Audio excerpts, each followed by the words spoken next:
Hi. Okay, please don't be confused. You're not suddenly thinking, right, it's supposed to be an hour and a half until I do my live on gut health later.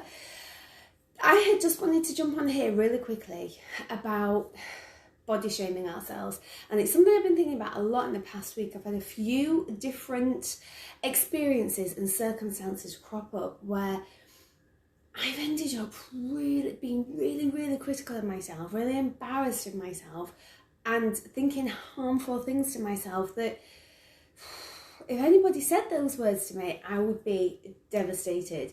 And I want to hold myself accountable to them, because I am forever pulling other people upon that. There's a lady that I work with, and she has very negative words to say about herself, and I am always telling her off and saying, whenever she says something about herself, I'm so stupid, I'll say to her, you are so stupid. And she goes, I'm like, exactly. You wouldn't want me to say that to you. And first and foremost, it's not what I think, and I would never say it. It's a point I'm making that don't say it to yourself. When the words that you speak to yourself have the same impact as the words that somebody else says to you. So why is it okay? Why is it okay for you to go, God, I'm so stupid. God, I'm so fat. God, I'm so ugly. God, I can't even do that. I'm not even worth that. Why are you even bothering with me? Why is it okay for you to say that? Because I wouldn't say it to you. And if I did say it to you, what would you say to me? You would say, oh, no. And I'm saying that to you. Oh, no. I really am. 2 days ago, we were in Tesco. And as we were coming back from the Tesco car park, I went to take the trolley back to the trolley bay. So we dropped off all the food in the car, and I went to take it back to the trolley bay. And there was an old gentleman, he had to be about 80, mid-80s, and he was really taking his time. And there are the speed bumps, aren't there, in the car park? And every time we went over a speed bump, I saw him kind of wince a little bit. And I said to him, are you all right? Do you need any help? And he went, no. He said, problem is, just a few months ago, I've had a new hip done. And it's taking my time to get to the car, but I'm making a point that I can do it. And I said, well, do you know what? You get it done. You get it done, fella, because I had my hip done 18 months ago, so I know how you feel. And he looked at me and he went, why did you have your hip done?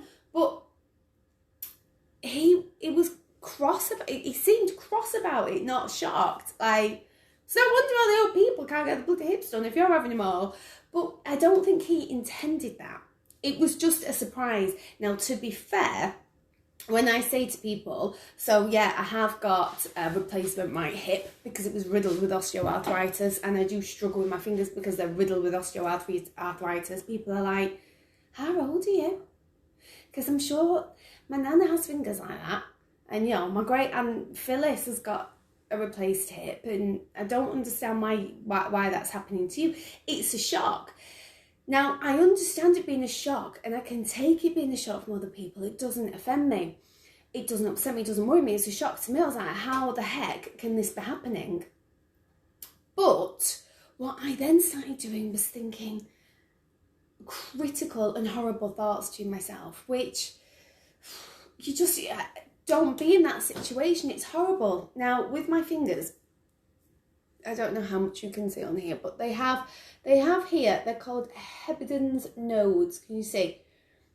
And basically what happens is the cartilage wears away, so the bone starts grinding on itself, damages itself, and so bone grows around it. Just like when you break an arm or you break a finger, blastocysts are released and they regrow the bone. And that's what happens with arthritis, osteoarthritis.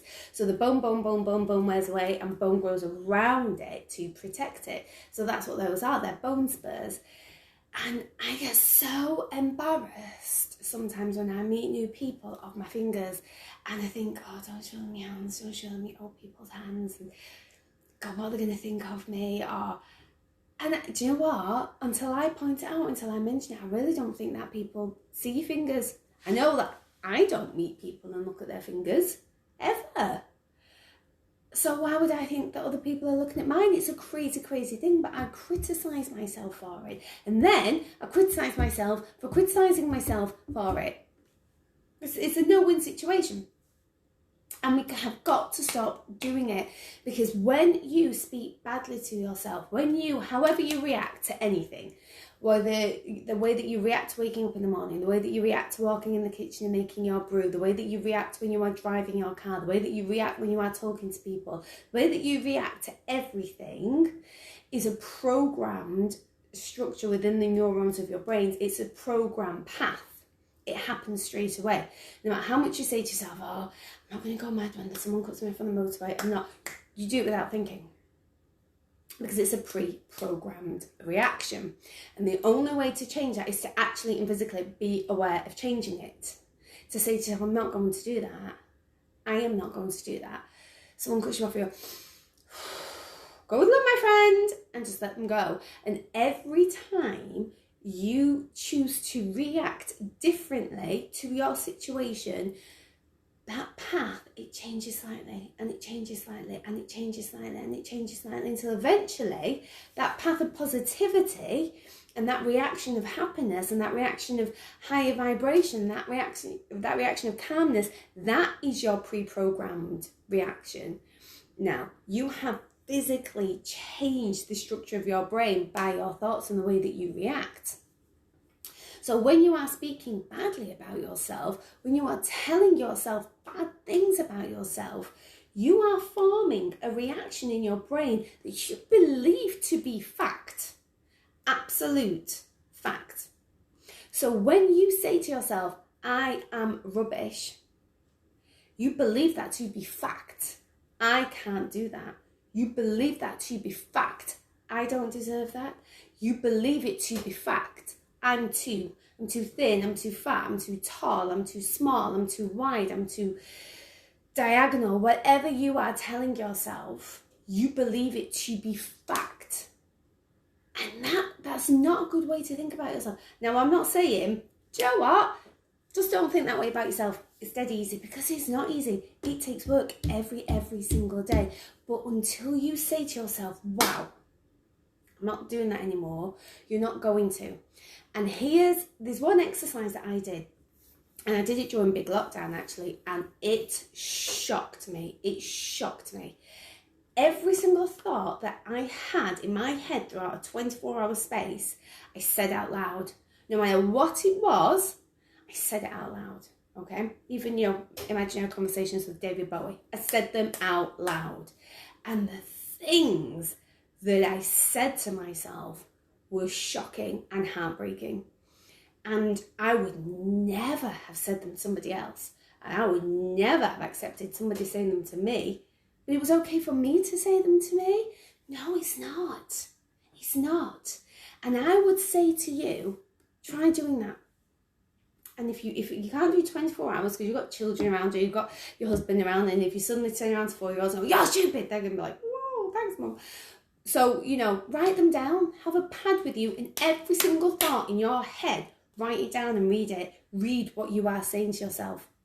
And if it's anything less than, you are freaking magnificent, because against all the odds and against terrific and painful and difficult adversity, you got up, you brave warrior, and you got on with your day, and you supported people, and you looked after people, and you kept people alive, and you kept yourself alive. And quite frankly, the weight of BS on everybody's shoulders is so mammoth, but you carried it like a warrior.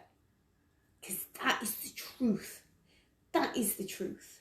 And the size of your knees and your knobbly fingers and whatever's happening with the grey roots that are showing through your hair that you got to colour in with the eyeshadow, it is not the validation of you. It is not the validation of you. It's the packaging.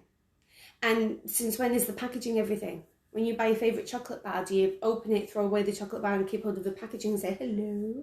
No! No!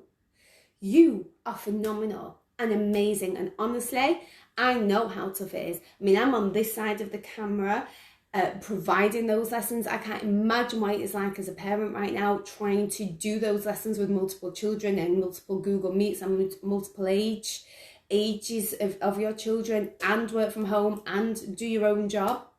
I can't imagine it. The fact that you're managing to do that and get through the day and keep everybody sane and everybody alive is phenomenal, okay? That is the big picture, and that is what's important, and that's all I wanted to say. So I hope that you rock your day, and I hope that you do not think bad things about yourself, and I hope that you know you are fantastic, and I hope that you know you are not the sum of your worries. You are not the definition of the things that you think, okay? Start thinking better things. You are the definition of your survival. You are the definition of your love. You are the definition of your gift of love. And I hope that you know that. And I hope that you have a wonderful afternoon. And that's it. Okay. Bye.